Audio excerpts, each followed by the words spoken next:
Assalamualaikum warahmatullahi wabarakatuh. Salam sejahtera buat kita semua. Salam, Om Swastiastu, Namo Buddhaya, salam kebajikan.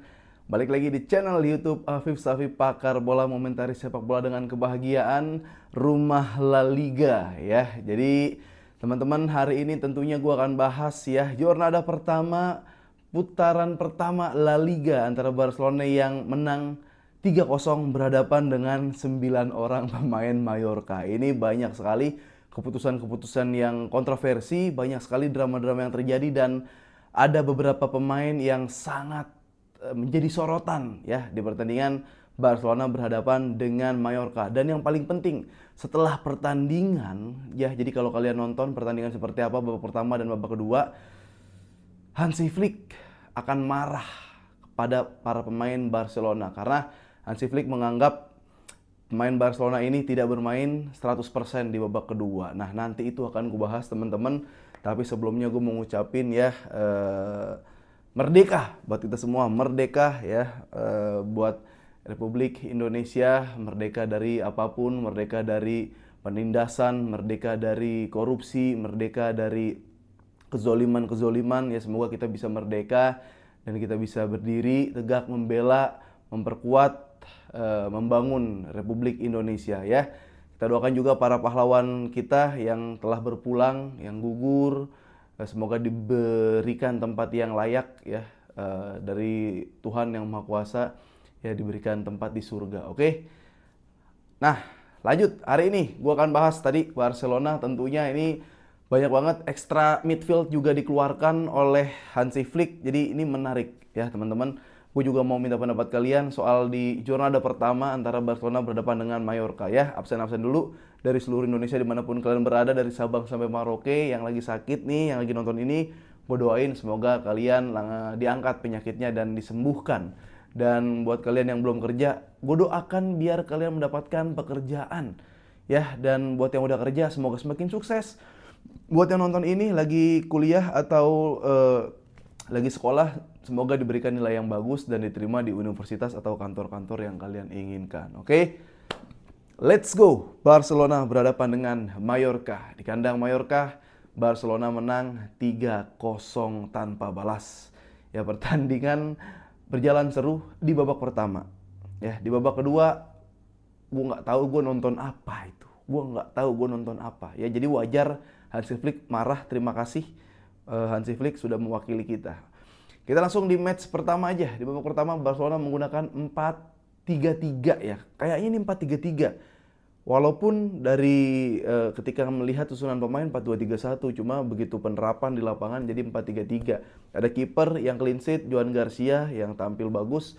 Lalu di kanan Eric Garcia, dan di tengah ada Cubarsí dan Araujo ya. Ini tandem baru Cubarsí. Semoga unit ini ya kedepannya makin lebih bagus ya. Dan di sebelah kiri itu ada Balde, Alejandro Balde.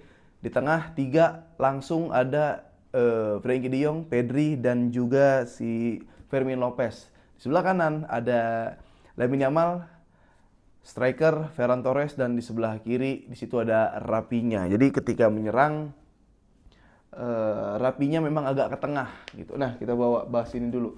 Ini skema Barcelona di babak pertama ya, 4-2-3-1.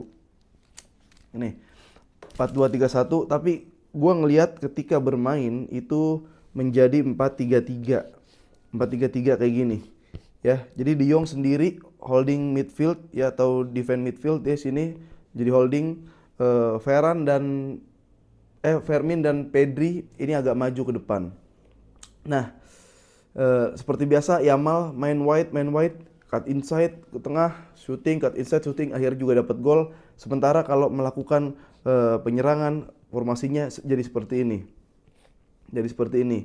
Ya, Rapinya naik, sini Ferran, Balde ada di sini, kemudian Balde, Cubarsí agak miring, lalu si Araujo maju, semua segini nih, tingginya segini, offset trapnya beberapa kali jalan, cuma kan karena emang udah kartu merah. Nah, itu yang terjadi kira-kira seperti itu. Dan di babak kedua nanti gue pasang lagi yang papan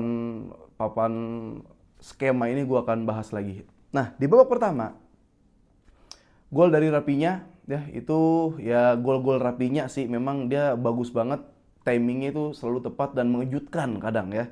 Gue nggak tahu tiba-tiba dia pakai pala atau pakai kaki yang intinya adalah bola masuk bergulir begitu cepat gitu. Jadi passing bola dalam itu walaupun sentuhan dari finisher ini tidak sempurna, tapi ke arah gawang itu pasti susah ditangkap. Nah, itu yang dilakukan Barcelona di gol babak pertama. Nah, di gol kedua ini menjadi kontroversi ya. Ini gua akan bahas juga. Gol kedua ini gol dari Ferran Torres dari luar kotak penalti, tapi sebelum gol itu ada insiden ya, kepala dari back Mallorca ini kegebok. Setelah itu bola mental rebound ke Rapinya, diberikan bola kepada si Ferran, shoot dari luar kotak penalti dan gol ya, masuk dari galang jala gawang Lenormand. Nah, setelah itu gol ketiga ya gol dari Lamine Yamal ya, berawal dari dia agak sulit di babak kedua, main agak bingung di babak kedua, semua pemain bingung dan akhirnya ketika Yamal disorakin itu dia melakukan cut inside, ini Robben dan Messi banget dan ditaruh di tiang jauh dari Lenormand. Alhasil Lenormand tidak dapat bisa berbuat banyak, skor 3-0 menutup jalannya laga. Oke. Babak pertama dulu. Babak pertama ada ada 3 keputusan berarti ya, kontroversial, yang dianggap kontroversial. Yang pertama kartu merahnya ini gelandang dari Mallorca, itu gue setuju. Kartu merah karena pelanggaran. Ya, apapun yang terjadi itu memang benturan dan benturan yang disengaja oleh pemain Mallorca. Ya, jadi mungkin juga dia nggak sadar kalau dia udah kena kartu kuning dan akhirnya menjadi kartu kuning kedua dan menjadi kartu merah. Ya, keluarlah pertama pemain Mallorca. Dan kartu merah kedua ini striker dari Mallorca. Ya, mau alasan apapun itu, mau alasan nggak sengaja, mau alasan kipernya masuk, tapi kakinya memang ketinggian dan ke arah muka. Maksud gua, kalau itu benturannya kepala sama kepala, ya benturannya badan sama badan yang terjadi 50-50, mungkin nggak akan kartu. Tapi buktinya udah ada ya, Johan Garcia sampai pertama benjol. Ketika benjolnya kempes, masih ada bekas di pipi atas sebelah kanan. Jadi ya itu memang sebuah pelanggaran. Sebenarnya bisa aja nggak usah diambil gitu, dan bisa aja nggak usah pakai kaki biar nggak kena kartu merah. Cuma kaki masuk kepala itu udah nggak masuk akal. Maksud gue emang udah harus dicek VAR dan kartu merah. Gue juga setuju. Silahkan kalian mau nggak setuju juga nggak apa-apa gitu. Nah, lalu ada Rapinya melakukan tackle ini, kenceng banget, tackle-nya kenceng, ya. Dan Rapinya menurut gua tackle Rapinya itu harusnya kartu merah, ya. Dari mantan wasit La Liga mengatakan itu kartu merah. Bahkan kalau lu nonton di beIN Sport itu play by play-nya itu juga mengucapkan saya menunggu kartu merah ini dan ternyata tidak, ini surprise buat saya gitu karena saya melihat ini kartu merah. Dan kalau lu tanya gue juga bilang Rapinya itu kartu merah.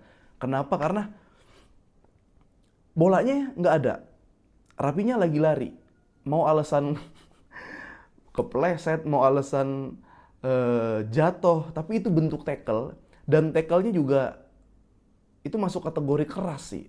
Ya hard tackle menurut gue. Jadi nggak ada bola, tackle-nya kenceng dan masuk kategori hard tackle. Jadi menurut gue itu sebenarnya kartu merah ya. Tapi gue nggak tahu, ini wasit memang lagi aneh di match kali ini. Lalu ada gol dari si Ferran Torres. Oke, kita bahas lagi gol dari Ferran Torres. Menurut gue gol dari Ferran Torres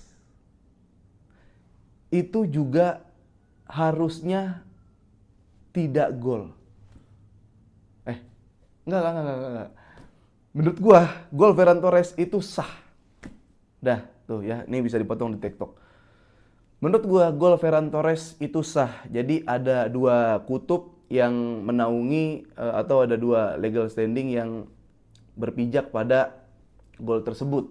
Ya, yang pertama, kalau peraturan dari FIFA atau IFAB ya, apabila ada benturan, apabila ada insiden yang berkaitan dengan kepala, ya, wasit berhak menghentikan pertandingan, ya, dan wasit harus cross check apakah cedera itu parah atau tidak, ya. Itu dari FIFA dan dari IFAB. Oke, wasit berhak menghentikan pertandingan. Wasit berhak menghentikan pertandingan apabila ada cedera, entah benturan, entah kayak Yohan Garcia, ya, tapi yang berbau kepala, apalagi berbau pelanggaran, wasit berhak menghentikan. Tapi secara law of the game, karena wasit sudah menunjuk itu gol, dan ya itu gol. Kenapa? Karena ada kata berhak di situ. Wasit berhak menghentikan. Jadi wasit juga berhak untuk tidak menghentikan. Kenapa? Keputusan di wasit.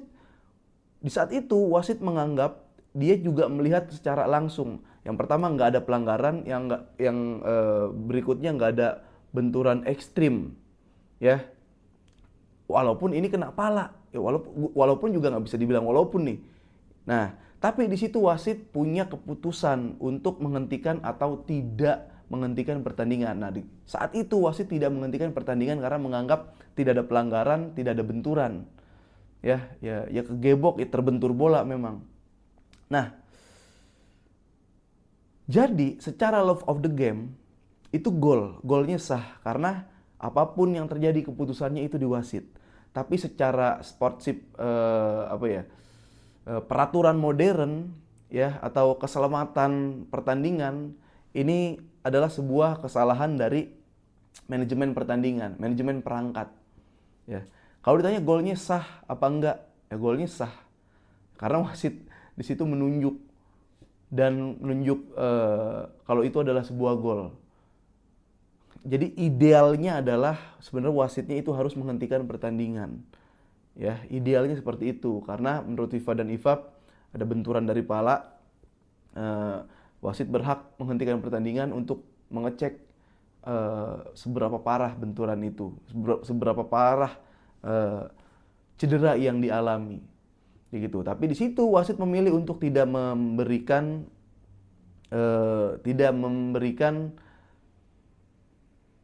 waktu untuk menghentikan pertandingan sehingga gol. Jadi ya itu keputusan wasit, nggak bisa. Hansi Flick juga bilang, bahkan dari Barcelona bilang, selagi wasit tidak menghentikan pertandingan, ya kalau bisa digolin, golin. Ya semua pelatih gue juga ngerasa gitu. Apabila offside juga, kalau emang belum ditiup peluitnya, ya kalau bisa golin, golin aja dulu. Ya, itu. Itu yang terjadi. Menurut kalian gimana? Jadi menurut gue rapinya kartu merah kalau gol itu sah. Kenapa? Kalau mau nggak sah lu bilang ya salahin wasit gitu. Karena memang ada potensi juga untuk dihentikan pertandingan secara ideal, tapi secara sah apa enggak, love of the game itu sah golnya. Itu. Setelah itu yang menarik ini ada extra midfield, ya, yang dimainkan oleh si Hansi Flick. Wah bro, ini 3:30 soalnya bro, gua agak ngantuk-ngantuk dikit ya. Dimainkan oleh Hansi Flick. Kenapa dia masukin Konde, dia masukin Olmo di babak kedua awal, dia masukin Gavi. Nah, jadi yang bikin kita penasaran adalah Hansi Flick memasukkan ada 4 gelandang berarti di situ. Ada Gavi, Frenkie, lalu si Dani Olmo dan Pedri masih ada di situ. Ya, tapi golnya tetap dari Lamine Yamal gitu. Bukan gol dari bentuk kreativitas tik-tak sampai depan. Ya. Gue nggak ngerti mau ngapain di saat itu babak kedua Barcelona. Gue nggak ngerti apakah pemain nggak ngikutin instruksi Hansi Flick. Karena banyak banget opsi yang bisa dicoba. Kalau lu mau masukin Gavi, ya, Pedri harus ditarik ke depan, naikin lagi ke depan biar Gavi sama Frenkie de Jong. Atau kalau lu masuk Gavi, dia kan gelandang juga, ya Gavinya ditaruh ke depan, maju bareng Olmo, maju bareng Rashford, ya. Atau ya sebaliknya aja, lu coba juga Frenkie de Jong yang maju ke depan jadi IMF, yang ngeholding dua double pivotnya kalau masih mau pakai double pivot, ya Pedri Gavi. Cuma gue ngeliat malah mereka bertiga sejajar. Mau ngapain nih? Berarti kan dia nggak ngincar overload di kotak penalti di final third. Dan gue juga baru ngeliat 2 shoot dari luar kotak penalti. Yang pertama Pedri pakai kaki kiri, yang kedua lalu ada Lamine Yamal yang yang umpan dari Rashford dan Lamine Yamal yang gol. Berarti ada 3 shoot dari luar kotak penalti. Nah, ketika lawan bermain udah deep banget, ya itu percobaannya, bola atas kasih, bola skrimming kasih, sama bola shoot dari luar kotak penalti, kasih spekulasi. Ini spekulasi baru 3 doang, tapi nyeplos 1 masuk. Jadi itu yang harus dilakukan oleh Barcelona ya. Gue nggak ngerti pas ada extra midfield, Barcelona mau ngapain, gue nggak tahu. Bahkan di babak kedua itu gue nggak tahu nonton apa. Bahkan Rashford bisa kelihatan keren kalau Barcelona lagi, atau tempo pertandingan pace-nya nih lagi cepet nih, sirkulasinya tuh lagi deres. Itu Rashford bisa kelihatan, dia bisa lewatin 1 lawan 1, dia bisa sprint, dia bisa skill move kalau mau. Tapi kalau untuk ketemu lawan yang deep, nunggu di belakang, parkir, itu Rashford agak susah. Ya, jadi gue ngerasa Rashford di pertandingan debut La Liga, Rashford itu badannya di lapangan, nyawanya masih di pramusim atau nyawanya masih di Manchester United. Ya, kita tunggu aksi-aksi Rashford. Nah, pertandingan berjalan 3-0 ya. Ini 11 lawan 9. Di babak kedua memang agak sedikit aneh Barcelona dan Hansi Flick marah. Ya, Hansi Flick mengatakan ada yang harus saya katakan kepada pemain. Karena saya merasa pemain hanya mengeluarkan kemampuan 50% di babak kedua. Ya, kita tidak bisa seperti itu. Apapun yang terjadi, pemain harus tetap bisa menggunakan dan mengeluarkan kemampuan 100%. Ya, itu Hansi Flick bilang. Gue juga pengen. Gue sebagai penikmat sepak bola, apapun yang terjadi ya lu fight sampai 90 menit. Ini kayak setengah-setengah, gue gak tahu apa yang terjadi, apa respect, apa emang gak tembus.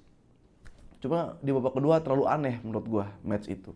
Dan Hansi Flick juga mengatakan tadi ya, bagaimana gol Ferran Torres, ya itu mungkin instruksi saya. Ketika saya sebagai pelatih ya belum ditiup peluit akhir, peluit foul, ya kalau bisa digolin, golin aja dulu. Setelah itu baru didiskusikan. Ya makanya itu gol yang tercipta dan akhirnya terjadi untuk Barcelona. Ya, kira-kira seperti itu. Nah, pemain yang menohok menurut gua siapa ya? Lamine Yamal mode nomor 10 masih gila sih ini. Ini orang gila nih.